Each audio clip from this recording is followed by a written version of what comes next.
to perform at a high level. And it was a direct reflection of what they did to us.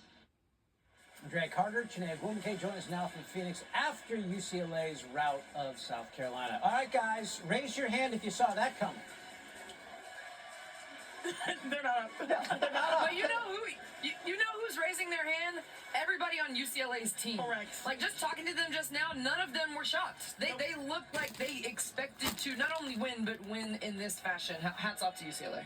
Yeah. I have to absolutely agree, David. And when I think about this team, one word comes to mind: selfless. Yeah. Because they don't even focus really on the game. They focus on each other and the people and performing in this moment. And when I watch them play, it's cool because they're all constantly deferring credit. Like, you think about them on the floor. They had 23 assists on 30 made baskets. Like, that is wild. This is one of the best offensive teams we've seen this year. And they just trusted each other time and time again on both ends of the floor. Now, this is a team that also starts 4 guards and 1 post. And that 1 post is a bad woman, and Lauren Betts. Yeah. But the first thing she says is, I credit my teammates. Yeah. It's the people. And it's like the head of the snake, too. Corey Close, the longest tenured coach to finally get a national championship. They trusted each other, and then their performances did the rest of the talking. It's a great story. It was fun to watch. Now, on the other side, Gamecocks, remember, they lost last year's national title game by 23 to UConn. Now they get beaten badly again. Joyce Edwards, so dominant this season, most points in the season ever in South Carolina history. Kind of a non-factor in this game. What was going on that side of the floor? You know, I really just think what Coach Staley said in her post-game presser about when she said we didn't have it today. So South Carolina just didn't have it today.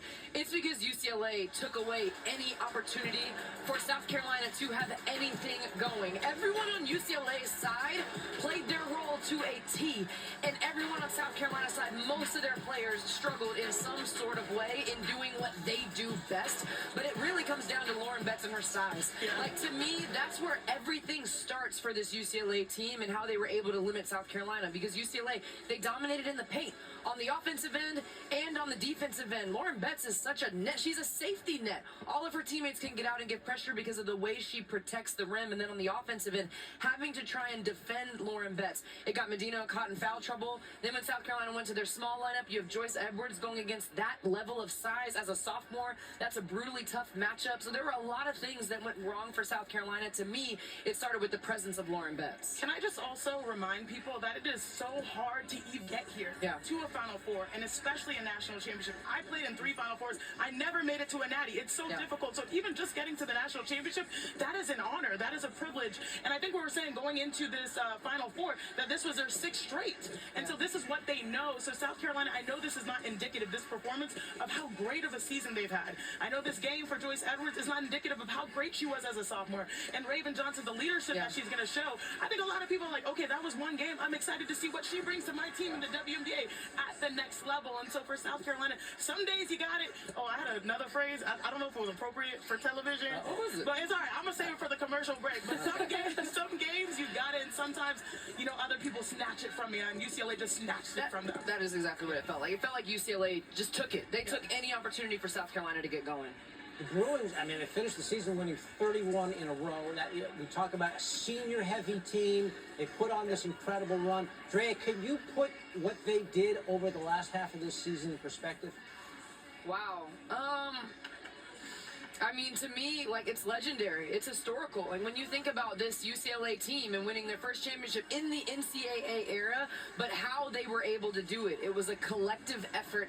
Everyone was bought in on both ends of the floor, led by their leader in Corey Close. But to me, this is a legendary performance. Like, you go up against the South Carolina Gamecocks who have been here before, who have won before. Like, legendary is the word to me. To me, it's perfection, because this is the first time we've ever witnessed in a Final Four in a national championship game that every point scored was done by a senior. Yeah. And they just understand the moment. Why? Because they understand that there's no other option than to give your all. And then on top of it, it's like peaking at the right time. Gabriella Hawkins was a woman possessed out there in the best way possible. Coach Corey Close said, there's one thing I need everyone to do, and we will walk out champions. It's rebound. She had a double-double. Lauren Betts sat down, and her teammates still went on runs. And, like, it's just wild to me, because you see a senior class. This might be one of the best ever. And about 8 days, David. A number of them will be drafted in the WNBA, and that's so exciting as well. And you know what makes it even more special? Like, now the word that comes to my mind is mature. Because when you're a senior and you go to a team and you're on this big stage, you could try to get outside of yourself a little bit, right? Like, oh, I'm going to prove that I can do this, and actually I'm going to prove that I can do that. And instead, everyone actually played within themselves. They played to their own strengths perfectly, and that's why they were so dominant collectively. I am blown away. Like, I felt like there was a chance for UCLA to win. Like, everyone was like, it's possible. But for them to win in the way that they did, mind-blowing. Hats off to the Bruins. Another good word, mind-blowing. Mind-blowing. I'm trying to add out mature and mind-blowing and a million others. Perfect, legendary. We could keep going. There you go.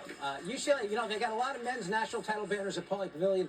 They're finally going to raise an NCAA national title banner for the women. Drea and Chine on a historic day for the UCLA Bruins. And coming up next, we're going to cry.